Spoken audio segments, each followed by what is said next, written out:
هناك موت ترد كثيرا في القصيدة وهكذا، وأبدل ملاحظة سلبية فسكت بدر قليلا ثم عاد يقرأ القصيدة بصوت منخفض. وأنا تعلمت من بدر كثيرا، كنت أعرض عليه قصائدي وتعلمت منه احترام الأشياء، احترام العلم واحترام المنطق في النص الشعري، في بناء القصيدة. وممكن الحديث عندما سألته أنت تقول أصيح بالخليج يا خليج يا واهب المحار والردى فيرجع الصدى، اللؤلؤ والمحار والردى فيرجع الصدى، كأنه يا واهب المحار والردى. سألته عن اللؤلؤ لماذا حذفت؟ لما حذفت؟ فقال لي لأن الصدى لا يرجع حروف اللين. يا سلام. وهذا بالنسبة لي كان درسا هاما جدا. صحيح. وخاصة في استخدام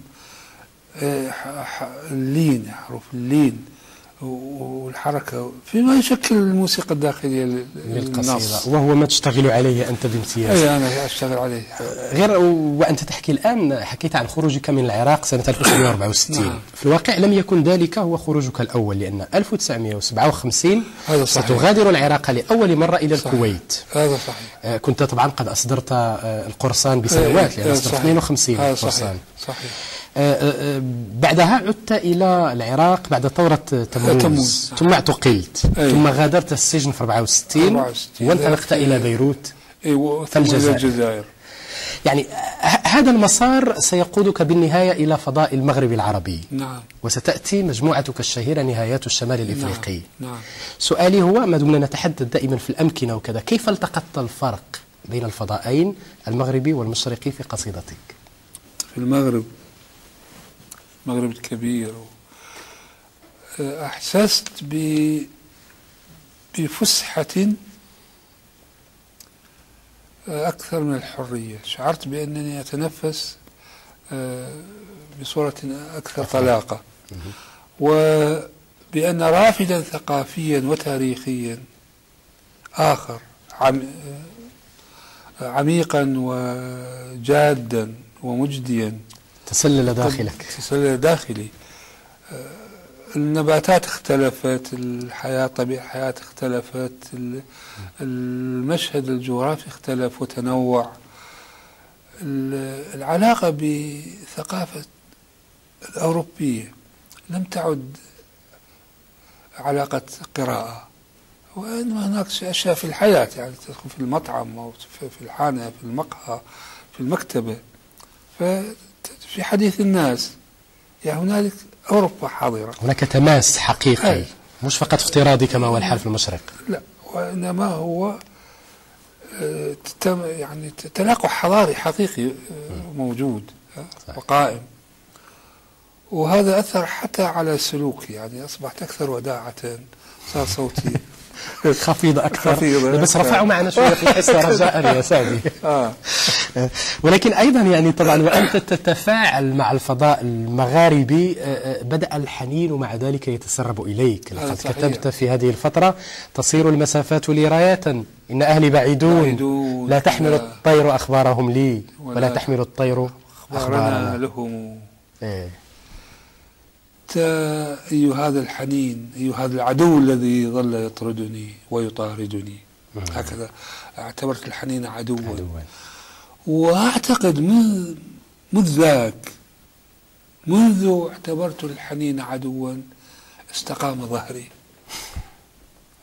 صرت أسير بحرية في الآفاق، في البلدان، في القارات، أكثر حرية في أن أطلع وأن أرى وأنا أعيش ملء حياتي. يعني عدت إنسانا سويا بعد أن شفيت من مرض الحنين. وطبعا أنت شفيت من مرض الحنين وعلاقتك مع المغرب ترسخت. صحيح. أفكر في قصيدتك الجميلة: طوال البعد ترتجفين، كان المغرب الأقصى يدور كما تدور الأسطوانة في الظلام. وكتابك أيضا نافذة في المنزل المغربي يعني. هذا صحيح، القصص القصيرة هو كتاب سردي لك يعني. هذا يعني كتابي الوحيد قصص قصيرة، لكن النصوص كلها تدور هنا في المغرب، في الجزائر، في مليليا، في رباعي العمال 3 في ملقا عن عمال مغاربة هناك.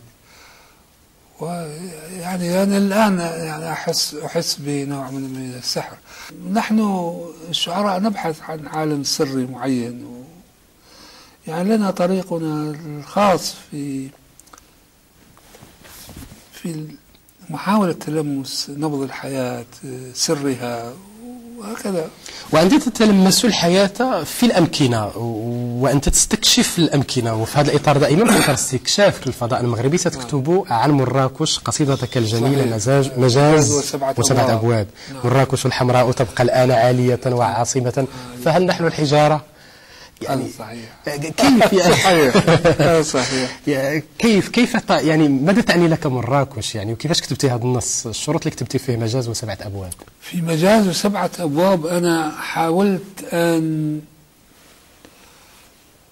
بطريقة فنية أن أرصد تحولات المدينة، تحولات المدينة العربية الإسلامية، وكيف ولدت المدينة، وكيف تحولت المدينة من حاضرة للجمال إلى عدو بشكل ما لأهلها. يعني هذا اللي بمعنى ما مراكش الحلم، هذا مراكش الآن. هناك فرق كبير. يعني أنا في مراكش أذهب إلى الحي العربي، أذهب إلى مراكش الحقيقية الأولى، أجدها كل عام تصغر تشترى، بيوت الناس تتحول إلى رياض للأمريكان والأوروبيين وكذا، أغنياء. صاحب الدار هذا سوف يعمل في فندق، سيترك مدينته للآخر. هكذا تختفي المدينة. وأنا هذا الإحساس يلازمني كلما ذهبت إلى مراكش بالذات. لهذا أنا أحب مكناس أكثر. مكناس ليست مدينة سياحية، مكناس مدينة لأهلها، ظلت بيد المغاربة. هذا السهل الفسيح والآثار، لا أحد يزور مكناس من السواح، يلتهمون كل شيء، يشربون كل شيء. مراكش تزول مع الأيام. لا، ومع ذلك ما زلنا نحافظ عليها. يا أخي وعدت بأنك ستزورنا في مراكش. طبعا أنا أزور مراكش. يلا خلينا نريك أن ما زالت هناك مراكش يقطنها أهلها ويتشبثون بها يعني. هذا صحيح. أنا عندما أذهب إلى مراكش أنا أسكن في الحي العربي منها، لا أحب أن أذهب إلى تلك الشوارع الكبيرة والفنادق. بكل تأكيد. غير علاقتك مع المغرب والمغاربة لم تتوطد فقط من خلال علاقتك مع الأمكنة، ولكن من خلال شخوص مغربية وطنتها في قصيدتك.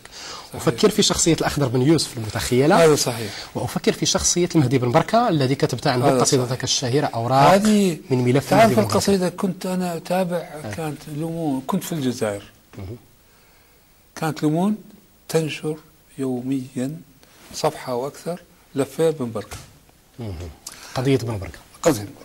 أنا ظللت أقرأ هذه الأعداد بشكل منتظم واحتفظت بها. أعتبر القصة توثيقا للمسألة، لكن هذا التوثيق اعتمد بشكل هام على ما نشرته صاحبة لومون.